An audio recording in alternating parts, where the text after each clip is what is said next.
Hi, everyone. We're sisters, Amy and Nancy Harrington, the founders of the Passionistas Project. We've created an inclusive sisterhood where passion-driven women come to get support, find their purpose, and feel empowered to transform their lives and change the world. On every episode, we discuss the unique ways in which each woman is following her passions, talk about how she defines success, and explore her paths to breaking down the barriers that women too often face. Today, we're talking with Annmarie Entner, who specializes in working with women with a debilitating autoimmune disease. Annmarie was inspired to begin her coaching practice after being diagnosed with rheumatoid arthritis and learning how to thrive with the diagnosis. She's on a mission to help other women who are facing the challenges, both physically and mentally, of an autoimmune disease to live their fullest and be happy in every area of life. If you're joining us live here today, please feel free to drop a comment in the chat and we'll do our best to have Annmarie answer them. Now, please welcome Annmarie Entner. We're so Hi. happy to have you here today. Oh, me too. Thank you, Nancy and Amy. I'm so grateful to be here and spread my message, right? That's right. RA has been quite the journey for me. Undiagnosed for quite a few years before I was diagnosed. And I guess for me, it started out as I was getting healthy. And for a couple of years, I was taking up running and doing all kinds of outside activities. And I grew up with the attitude of suck it up, buttercup. You know, if you're in pain, right? Yeah. I tend to think that's our generation, right? You know, our moms were like, just get on it, you know, no pain, no gain, that too. And my foot went numb, which has started the journey of me actually finding out what was happening to me. I thought I had over exercised my foot training for a half marathon, and it was really just a nodule. And I know I just say just, but that's usually when you have a nodule of the size that I've had, you've had it for quite some time. And my doctors say that I've probably had it close to 10 years before I got the diagnosis. And that was scary, you know, the being alone and not knowing where to go to. I mean, and I have supports. So I can't even imagine for the women that don't have the support system that I have. You know, my husband's in the medical field. I found out by a pathology report because I had surgery on my foot and they were like, hey, it's just a nodule. And I went from 0 to 1,000,000 thinking I was going to be crippled. And that's the mentality of how our minds just take control of ourselves. We get to stop, we get to pause. And today like I said, I'm on this mission to help women, just middle-aged women that are alone and don't know where to go from. I was blessed, and a lot of us aren't blessed to have that support system. Yeah, it's true. It's difficult. I mean, you may just have answered this, but what are you most passionate about right now in your life? I guess living, just living, enjoying everything that life has to offer. Whether it's painful or not, I get to decide if I get to do it or not. My grandchildren bring me the biggest joy, and they actually push me to live the furthest. A few weeks ago, I went to a trampoline park. You know, I'm 56 years old, you know, thinking, what am I doing? But we're going. Started off very gently. And by the time I left, I was jumping high and feeling really proud of myself. And that's pushing yourself to live, to do just the little things. I mean, they were just happy I was jumping. I was happy I was doing a lot more. As my husband just took lots of bribe videos to show the family. That's fantastic. So I love that. Yeah. I'd love to see the videos. I've always wanted to go to a trampoline park. Oh, it was a lot of fun. So let's take a step back. You mentioned your mom and how you were raised, but tell us a little bit more about where you grew up, what your childhood was like. So I grew up in Brentwood, New York, for the first 16 years of my life. And I do believe that somewhere along my path, trauma probably triggered this. I'm just on this journey now of figuring out where that fits in.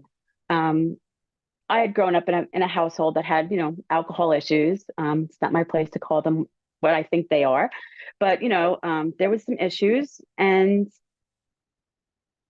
in my freshman year of high school, they called it junior high back then. It was seventh, eighth, and ninth grade. We had a school shooting in my school, and yeah, and I remember thinking like, wow, this sucks. And today we all deal with it differently.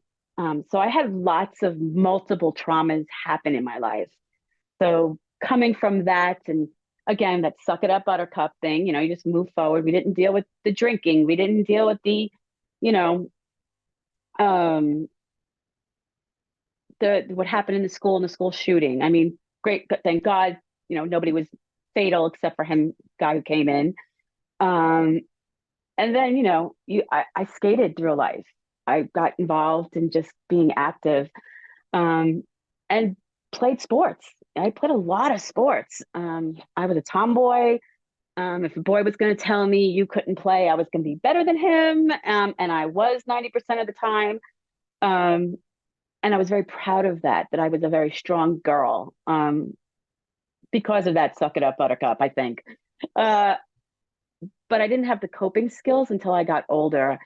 And it wasn't until I was diagnosed that I realized I needed to hone that crap in. I needed to learn how to cope. But yeah, growing up in a traumatic life, I do believe has a lot to play with it. I haven't figured it out. I'm just starting to write my story on that and go public with it. I'm sure a few family about it. It's not my place to please anymore. It's more about pleasing myself and letting other women of my age that don't talk about their traumas, of, the one I'm talking about now is, at 20, I was jumped at a friend's house with friends. These three guys jumped in my room and I remember nothing. And I blocked out a lot. And trauma after trauma after trauma. And here I am, 56, learning how to cope. I'm happy that I figured some of it out. And if I get to teach and work with women because they want to find a better way, it's immeasurable for me. I didn't have that. I didn't have a woman's support system I do today. I'm very grateful to be here because this is kind of where I'm finding a lot of my support. My husband's great, my daughter's great, but there's no outside support where you can just verbally vomit the crap and not have the judgment. I'm into non-judgment and helping them, I guess, helping women realize that we get to write it down and say it and not be ashamed. There's a lot of stigmas that go along with a chronic disease. There's a lot of stigmas that go along with trauma. There's a lot of stigmas with a lot of things. And I don't want to be a stigma. I don't want to be left behind. And I believe there's so much more out there. And if I could just make a tiny bit of a difference, to me, that's huge. Well, you are doing that. You already have done that. So you can tick that off your to-do list. Check. And then whatever My happens from to-do here list, on out. I still think I've got more to do. I do know that full circle happens. I know we have spoken before. Grief. I think that was another thing that you and I talked about. Grief. I lost my mother in July to COPD, which is a chronic disease. Of course, it was more of a disease that she gave herself, but it was still a chronic disease. And to watch my mother through the process of not dealing, you could see how the generational continues. I have my granddaughters and I try to teach them like, hey, listen, you got something to say it. It stays here and we work on it. Or if you don't, I can get you somewhere to go to talk to. But the grief, I was not prepared for when you get diagnosed, or even the grief of my past. That was huge just to even tap into that. especially now that I'm telling this story. I could cry. I'm a crier. You can go right ahead. I'll probably join you at some point. I try not to fully let it loose, but I'm a crier. And, a lot of us don't let it out. I know with working with women and when they get that diagnosis of RA, the fear that comes into our lives is it's heavy. And all we're told is, you got to move forward. I believe what I'm teaching women is we get to feel our feelings and realize what an asset it is to feel those feelings to move forward. Because so many years I didn't feel my feelings. I don't know. We're all different. I know that much, but I do know as someone that's been diagnosed and had so many different traumas in her life and kept it so heavy and so pounded down that the first time I released it, it was so good. It was so, so good. And I was in a safe space, and it wasn't with a therapist. Mm-hmm. It wasn't, it was with a coach, where I just let it all come out, and we didn't go back to the traumas of what happened. I knew what happened. I understood what happened. I went to therapy for all of it. But I still didn't know how to cope. And that's what I find with a lot of us that are diagnosed. We don't know how to cope with the feelings that come to us. I mean, I see it every day. Yeah. Well, let me take a step back. Let me ask you this. What do you think, how do you think not dealing with your trauma impacted your life? And what was that moment when you finally realized that you needed to come to terms with it? Because it was eating at me. And I believe that it's staying in my gut, where they say, all these doctors believe that these autoimmune diseases start in your gut, right? And we all hold everything in. And where are we holding it? We're holding it in our gut. Once I let it out, I didn't have so many pains and aches and that were debilitating. They were there. They just weren't heavy anymore.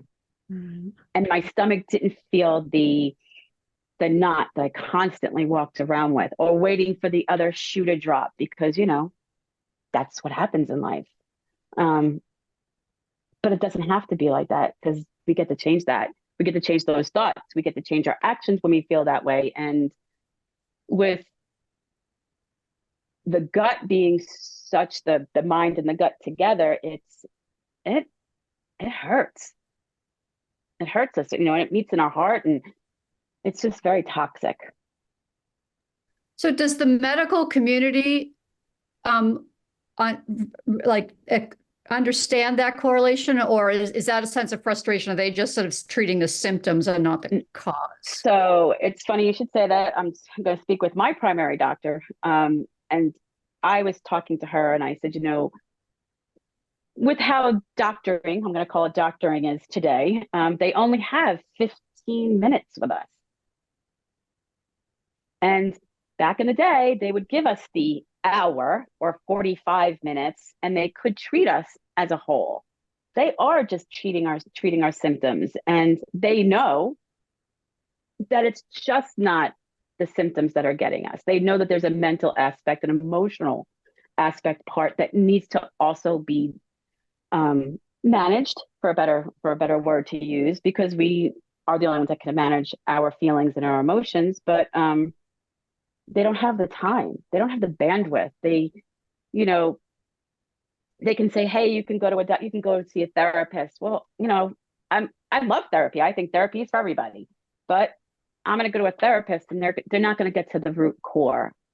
They're not going to get to the fear of, this is what I'm afraid of. I'm afraid of that in 5 years, my drugs aren't going to work. And what do I do next? The doctors are all like, well, we can always prescribe you another one, which they've got tons of them, but they're not dealing with the mental and the emotional part of it all, because they can't. Not that they don't want to. I know that for a fact. They don't have the bandwidth. And with coaching, they have another tool. another tool to reach out to. No different than belonging to a trauma coaching group, or, or a business group, or the Passionistas. You have a place to go. I think it's very important that we welcome everyone in when they're struggling like that. And the doctors are now seeing the importance of guiding them to coaching, because therapy is for a lot of other things.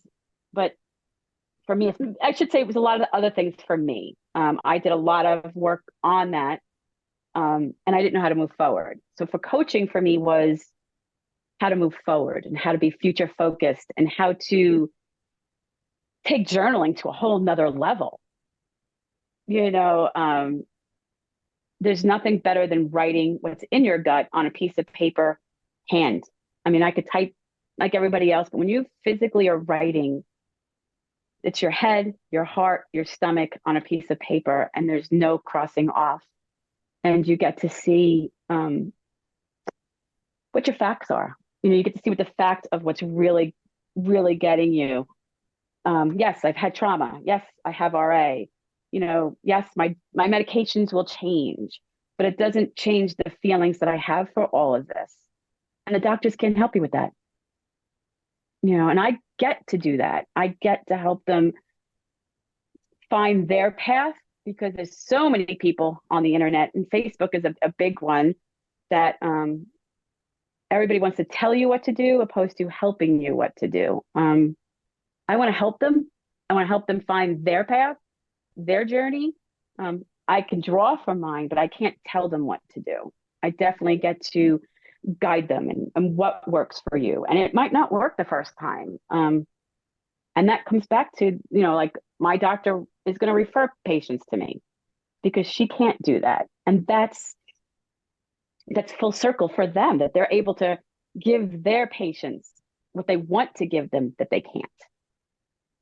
Well, and from the perspective of someone who is living with it and going through it, which I think is the most powerful part of what you're doing. I think a lot of people coach other people about things that they think.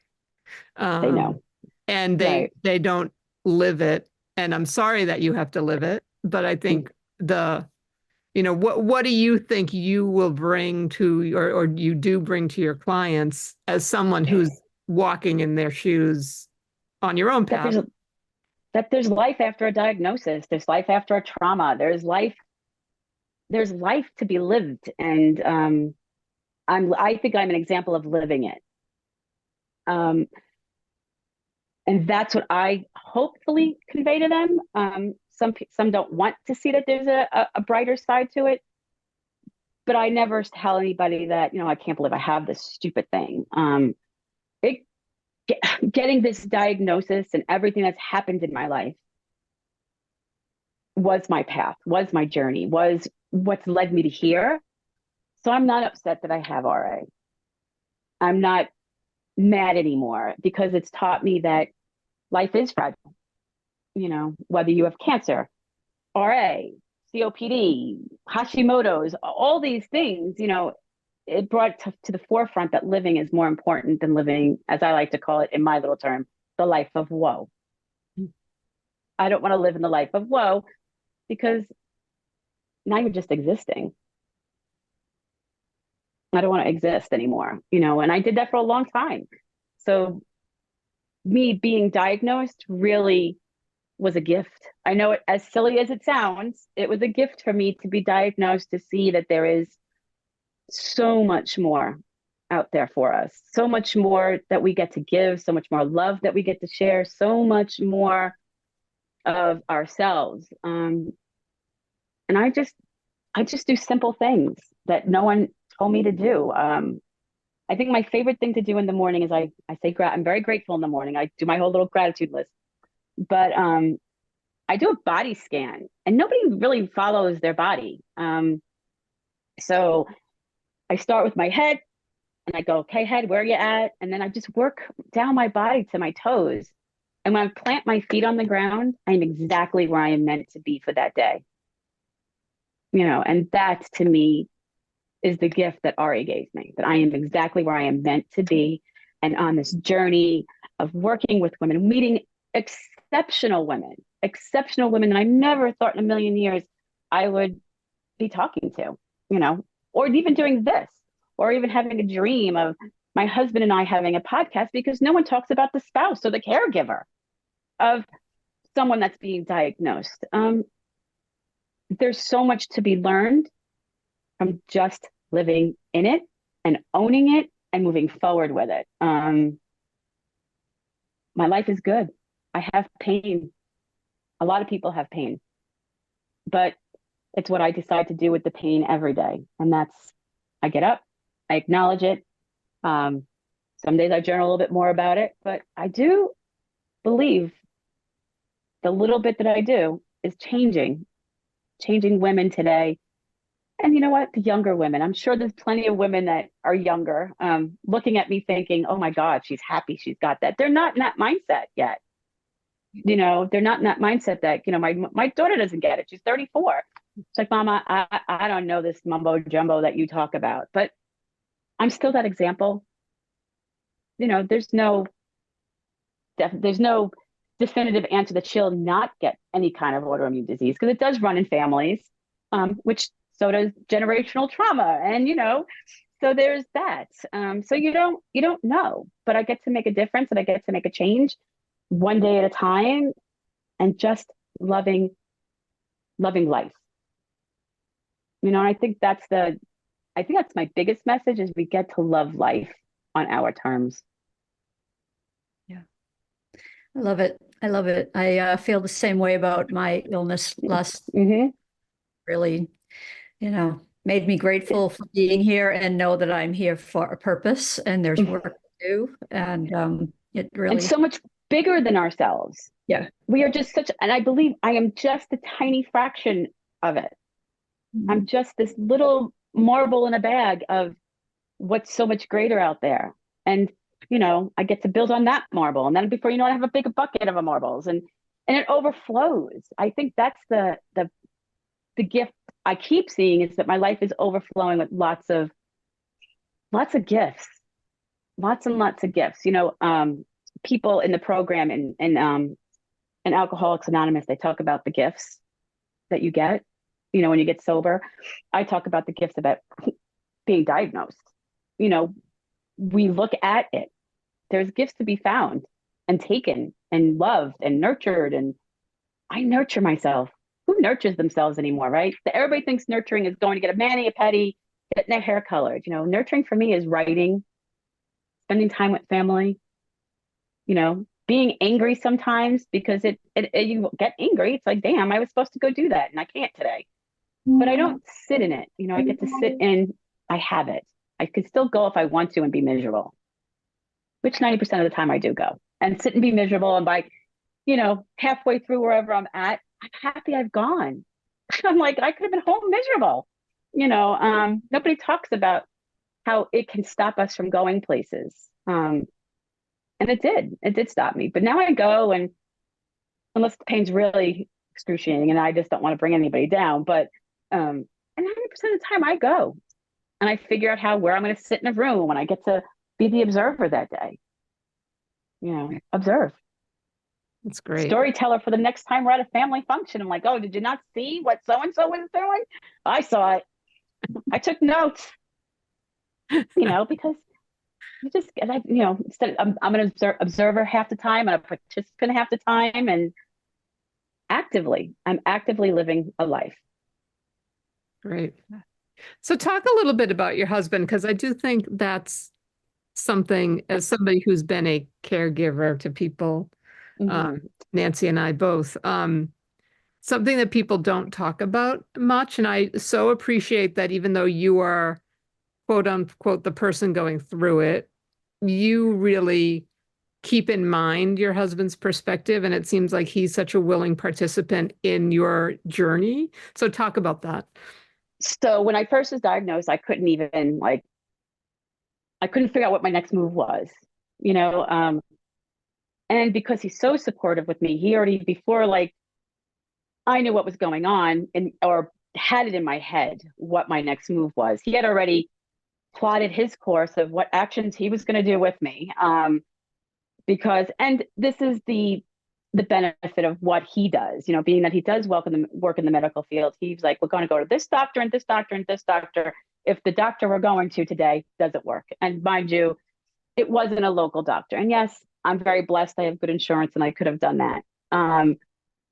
But him showing up for me and taking the reins when I couldn't was so important in the beginning. And it wasn't until we went to a funeral a few months back and we were in the car and I said to him, like what was it like for you when I got diagnosed? And he said he didn't have time to think about what it was doing to him. And often as a caregiver, which I've been a caregiver too, we don't think about the moment of what's going on. We just do. And since then, I've learned that he told me that he would follow my moods at the beginning because I was in so much pain, and very careful how he spoke to me, not to upset me. And it was hard on him because he did not have someone to talk to because I'm his person. Right. So I think there needs to be a community also for the caregiver, because a lot of times we just wing it. And being that he already knew on how to do all this, he didn't wing it. But there was a lot of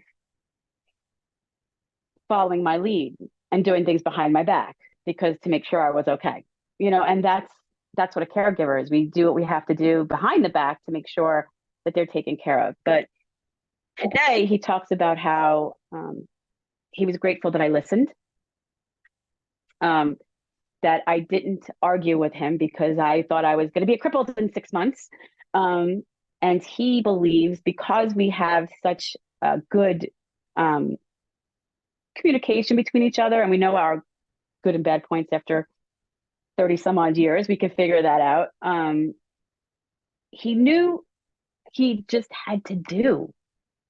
And how many people as caregivers just do, because we love them. And he never expected me to ask him. And I think that was kind of, again, full circle for the two of us of figuring out our RA. But I also didn't ask him until after my mother passed because I was so already in my own caregiver mode and I'm grieving. And I was like, oh, what did he deal with all this from an outsider point of view? And it was hard. And he had no one to talk to. And that's, my heart hurt for him when he told me that he had no one to talk to. I mean, a lot of people don't understand. They don't want to understand what a chronic disease is, let alone it has a title attached to it. So he did it alone. And I feel for that. I'm grateful he was here for me, but I feel for that he did it alone because he didn't have anybody. So my hope is that when I do my podcast and I have him as my co-host, we get to talk about their fears. Like, will my wife, that was the other thing, will my wife be in a wheelchair in 6 months?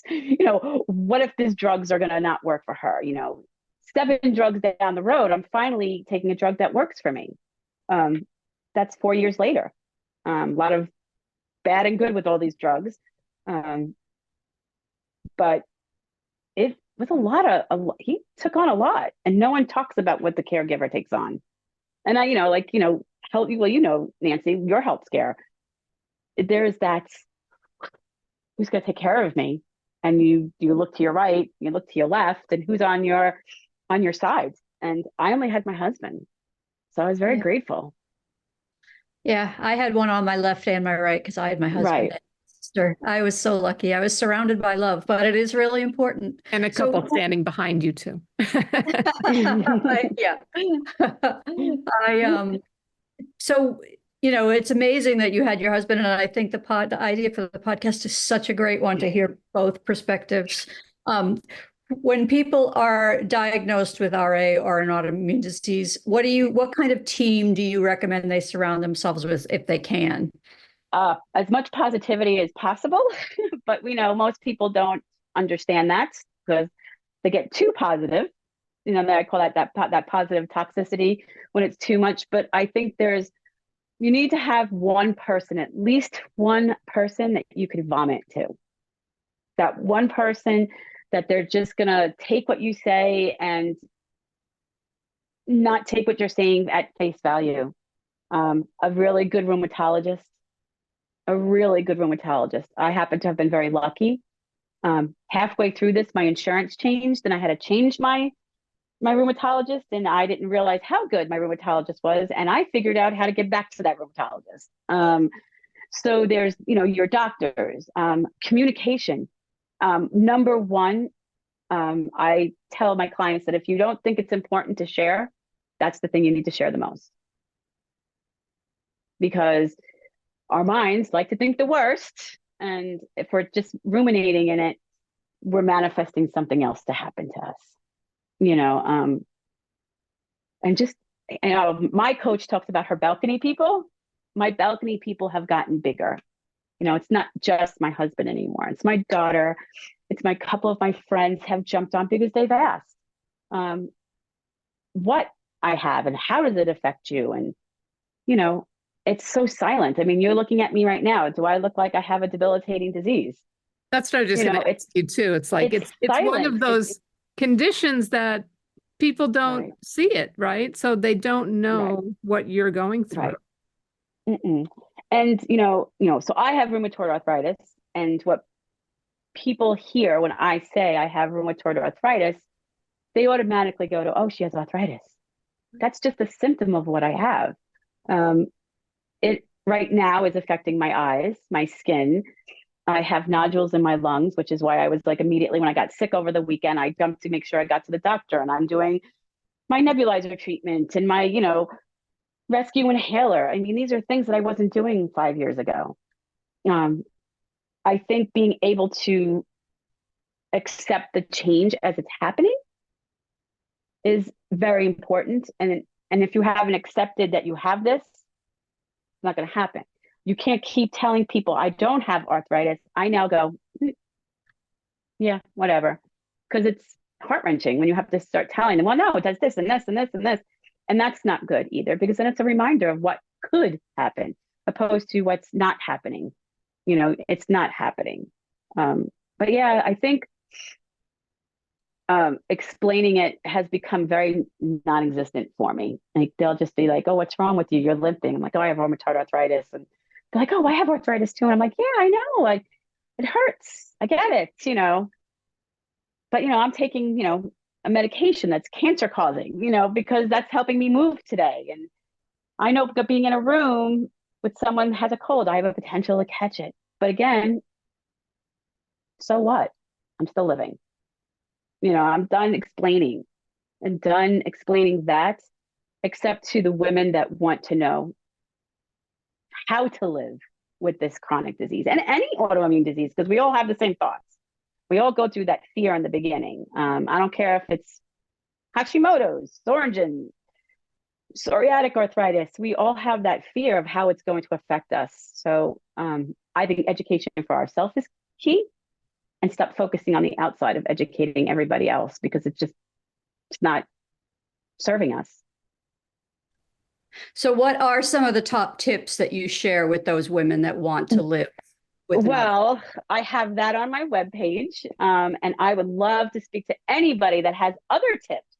So my one tips are how to prioritize, and this is a big one, on how to take a break. How to take a break. Women, I think we can do it all. I think we all know we can do it all. But there are times we need to take a break and prioritize our health. I did that this weekend. I knew I was getting sick and I had to make a doctor's appointment. I had to take a break. I slept for 2 days. I'm here today. I also knew I wanted to be here today and I wanted to be top, but I am sick. Taking those breaks. My other one is making sure that you talk to your doctor. There are other ways to alleviate pain. There's movement. There's so many different ways to do things, and not doing them is being detrimental too. If we're not moving, we're being stiff. So I think my tips are just the beginning of learning what to do with RA. It's just a tip. The real work is, to me, the real work for me was working on my mental and emotional well-being to move forward, because it all kind of, when my mental ability and my emotional self were aligned to each other, those 10 tips that I have, they came easy. They just happened. And I didn't look at them with the, feel like someone gave them to me. It's not an original 10 tips, but they are 10 tips to get you thinking about what to do next for yourself. And taking a break, taking a step, pausing, knowing that you can have that piece of chocolate, but yeah, it might give you the RA. You gotta, have a RA flare. You get choices. But the break for me is a huge one. I had to take a break because I don't take breaks. And then I get sick, and, and then that's history. You're on medication for a week. How can we be better advocates, those of us that don't have rheumatoid arthritis or an autoimmune disease? How can we be better advocates for those of you who do? I think for me, I would suggest to tell them to read. Just to read, and don't read blogs of like on Facebook, because everybody's autoimmune disease is different. Everybody's body is different. So to advocate them to care for themselves and to get educated, because it's not a simple diagnosis. It's not simple. And knowing what could happen helps and doesn't help, but at least you're not in the dark, and I think that's the difference of what my husband did for me. He advocated for me when I couldn't, and if you have someone in your family, learn about it, ask them questions, because then you're going to be somewhere and you're going to be like, hey, I know someone that you need to talk to because she's dealing with something the same. And then you start talking and you realize, oh, well, I don't have that. Well, how can I help you?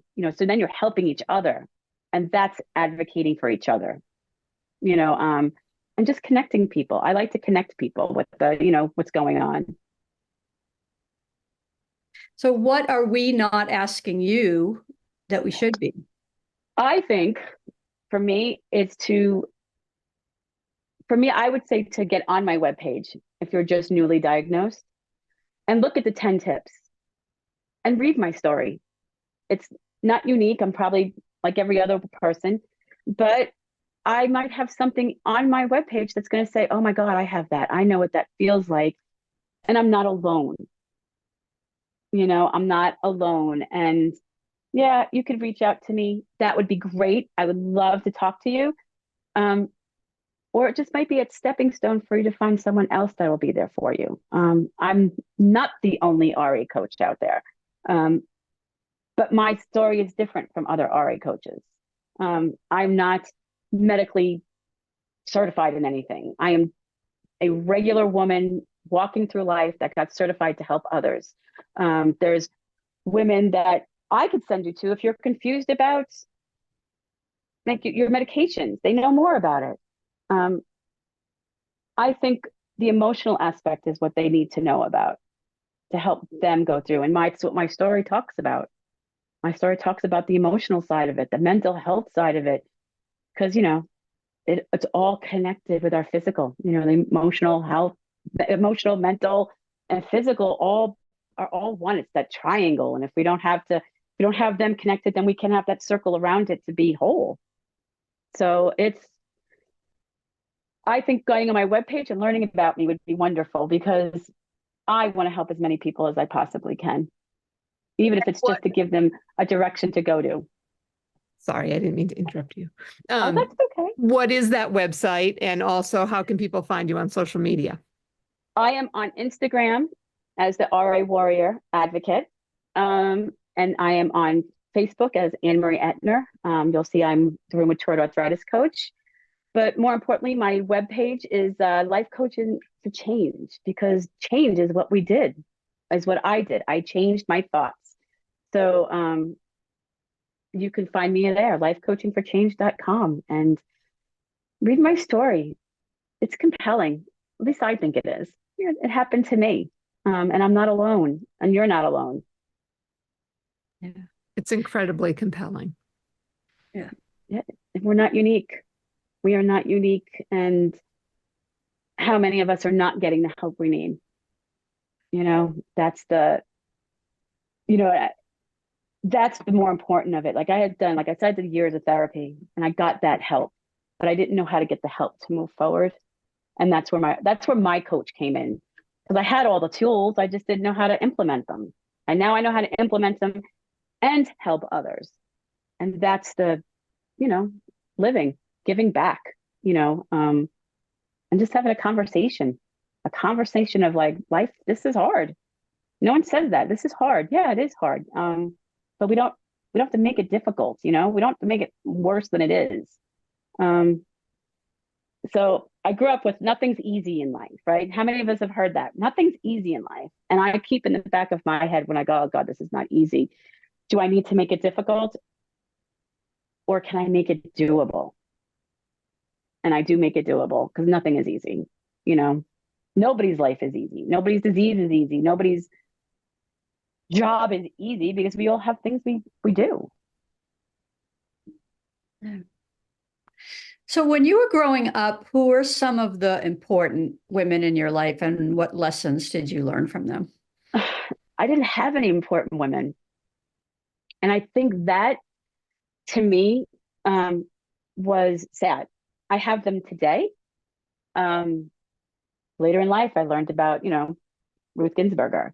I learned about, Mother Teresa. I didn't learn about anything. It was not taught, because my mother didn't teach it. But today, I seek out women who are role models for me still.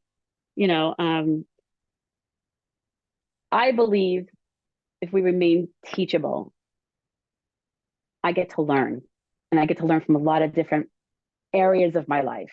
Men, women, my grandchildren, people walking on the street, a casual conversation. So I would say for me today, everybody gets to teach me, and they're all influential, and I get to take what I want and I get to leave what I don't behind. What did you teach your daughter while she was growing up about women's roles? Again, I didn't have that role. But I told her that whatever she did, I will love her no matter what. And I didn't have that. She recently changed her jobs. She was a school teacher. She's no longer a school teacher, and she asked me for some advice. And I actually give myself this advice a lot. Give yourself a year and be the best at what you're doing. Forget about the minutia on the sides, but you're going to focus on this and move forward. And at the end of that year, you decide what you want to do. And she's like, oh, Mom, really? I'm like, yeah, just be that teacher, give it all. And she did. She gave it her all, and she wasn't enjoying it. And she left. And she told me later that it was the best advice I ever gave her, was to give it your all, give it a full blown try at it. And she did. And as a mom, I'm proud that she listened, because you know what? I didn't have that. I didn't have that where I could sit and tell my mother anything, because, I was raised Irish Catholic, and, there was a certain way you had to be. And I had a lot of differences from what I grew up with. So, yeah, whatever she wanted, I listened. I tried to give her the best advice, be the best that you can be, and I will love you no matter what. Nothing you do will ever change that. And we all make mistakes. That's the other thing. We all make mistakes. Yeah, that's beautiful. We got that same lesson from our mother. So as long as you try your hardest, she used to say to us. Did you do your best? I didn't have that. Yeah. Yeah, I didn't have. My mother was like, you need to do this. You need to. There was no just throw everything at the wall and try it. I did that as an adult. I'm doing it now. I'm throwing everything out, right? I'm throwing myself out there to be seen and heard and help, just to help. and live. Show them that living is great. Living is great. You know, it's not easy, but it's great. I mean, if I had had that, I would not be on this path either. Mm. You know, I would not have had the chances to have everything that I've had happen to me, because it just happened. It's not happening. It's happened. And it's made me who I am today. And I'm proud of that. Well, you should be. I am. It took a while, but I am. What else do you wish women knew? I guess for me, what I think I wish that women knew, that we are just unstoppable, unforgettably. You know, we are unstoppable, and we get to pave our own path. You know, I didn't know that, but I'm doing it now. And I think that's something around the world they don't know about. You know, I believe that's what I was lacking, that we are unstoppable and that we can do anything. I know that today. And I get to show that no matter what, I'm going to continue, and it's okay to fail while I'm trying, you know, and I am failing, and it's okay, because how do I learn? You know, I don't think that was taught. I know that wasn't taught to me, because it was like, either do it right or don't do it at all. That's how I was raised. Do it right or don't do it at all. And I do a lot of things wrong and had great outcomes. You know, my daughter's father, for example. I mean, I did that wrong, but I got a beautiful outcome. You know, she's my prized. I guess that's my prize, that I see that I've made something so beautiful, and I get to share her with everybody and love her and watch her grow and see a lot of myself in her that I'm like, oh, but yeah, we're unstoppable, and she's unstoppable. And I'm seeing her come into her own now, where she's figuring it out, a lot younger than I did, a lot younger, you know, and the support is different. I don't ask for perfection. Well, and as a result, right, she's carrying on that creation of Absolutely. Beautiful next generation. Absolutely. And I'm going to brag, they are beautiful. I have a little mini me, and she's in for a rough ride. My daughter is in for a big ride. But I think the other, you know, it's funny, I'm thinking, I was never allowed to ask questions. I think that's something that women don't ask enough of. And I'm learning how to ask a lot of questions. And that my granddaughter taught me. Because So she asks a lot. She has all the questions and needs an answer. And I'm like, I don't have that answer. You got to give me time. But I do know that there's something to be said for a mind that constantly asks questions, that they're looking for continuous growth and to learn. You know, I ask a lot of questions now. And it's not a why. It's a how come. Like, how come that happened? How come, like, why did, you know, anything? You know, how come this happened to me? Well, I can figure it out. You know, I can figure out why. I know my husband. I know why it happened, and how come we have this great life we have. Mm-hmm. You know, he's taught me a lot. I think he's nurtured me a little bit more than my parents did, you know. But I think that kept, because we came from different backgrounds. But the question of just to ask questions, women need to ask more questions. Not demand an answer, but just ask those questions and see what they give you. And then you get to decide what it is. If you like it or not, you get to decide what to do next. I'm gonna guess that you also weren't raised to ask for help. No. Oh gosh, no. That was called, I was the first one to term, well, not term it, was actually a term, I was tired of the elephant in the middle of the room. And then I became the elephant in the middle of the room because I was going, hey, this is what's going on. And that was an asset that I didn't know I had, or a gift. I do ask a lot to be like, hey, why did that guy do that stupid thing? That's like so stupid. And they're like, shh, don't talk about that. And I'm like, but why? He's drunk. He's acting like an asshole. You know, like, why? And why are we keeping him here? I am definitely the one who will bring out what no one wants to talk about. And that, again, was very much told not to, and it was bad. And it wasn't until I got older that I decided I was bringing that back into my life. And I'm doing it now. You know, sharing my story is not going to be easy on the family. You know, I don't think they'll read about it. I don't think they want to hear about it. But that's their choice. This is mine.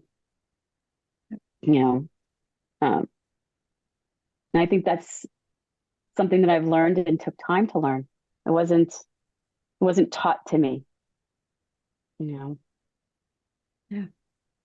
What's your secret to a rewarding life? When my heart pounds, when my heart pounds that it's been a good day. It's very simple. It's very genuine, and it's just mine.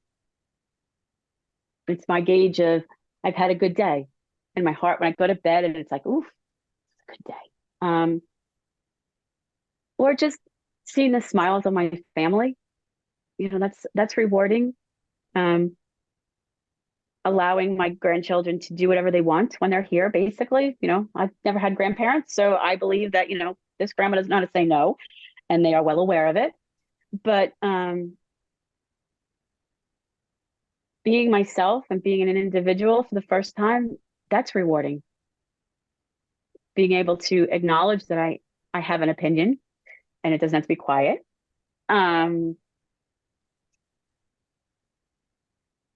not care. You know, I have a few things, but I think more of when I go to bed at night and I just feel like I can say, oh, yep, I had a good day. Good day is a good reward. No. Is there one lesson that you've learned on your journey so far that really sticks with you? Being vocal and advocating for yourself. I asked a lot of questions when I first got diagnosed. I asked a lot of questions afterwards about how trauma could be involved in it. And I would say asking those questions, taking in the answers, and figuring out how it affects me. You know, I got this disease.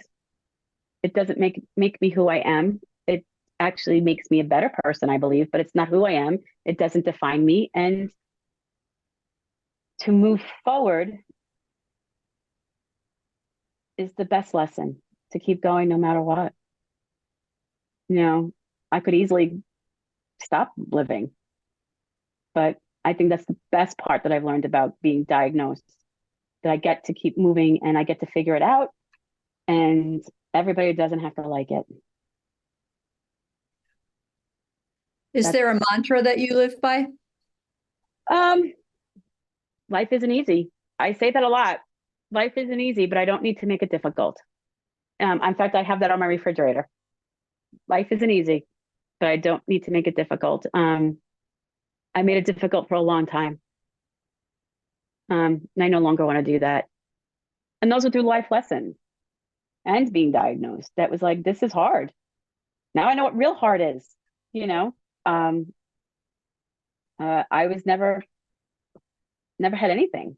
I just kind of went through it. I also I say this too, the serenity prayer. No one talks about like the whole prayer, but there's a part of it that says hardship is the pathway to peace.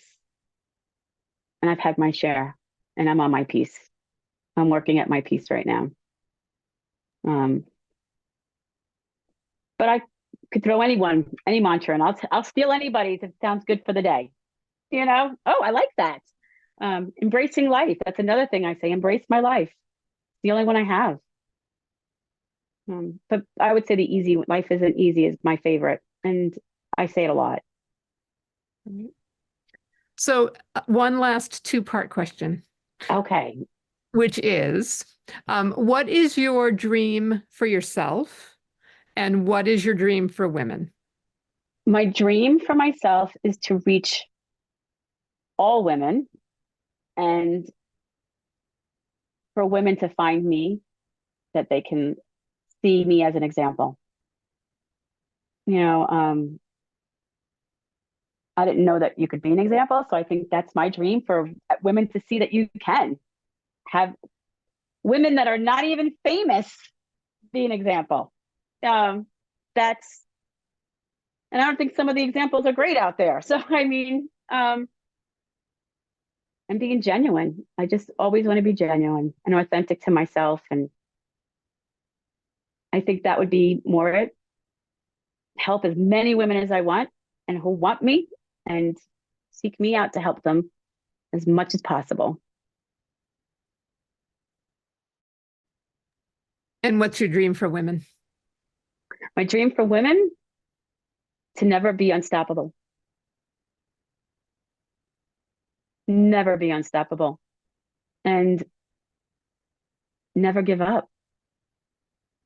And figure out a way, but never be unstoppable, because once we stop living, because I've been there, we just exist. I don't want to exist anymore. So yeah, be unstoppable. Just keep going. Find your path. Find someone to help you find that path. Love it. Well, we cannot thank you enough for being with us today. This has been such a pleasure. Thank you. I had no idea what we were doing. I was coming fresh from ready to hear and just talk and have a conversation. I'm very pleased to be here. I'm part of the Passionistas, and it was one of the better things that I've done this year, to join as a self-care for myself and to be connected with women. Thank you for saying that. We adore you, and we're so glad you're here. We're grateful to Julie DeLuca Collins for introducing us. Julie is one of my, I would say, women that I look up to, for sure. She guides me a lot.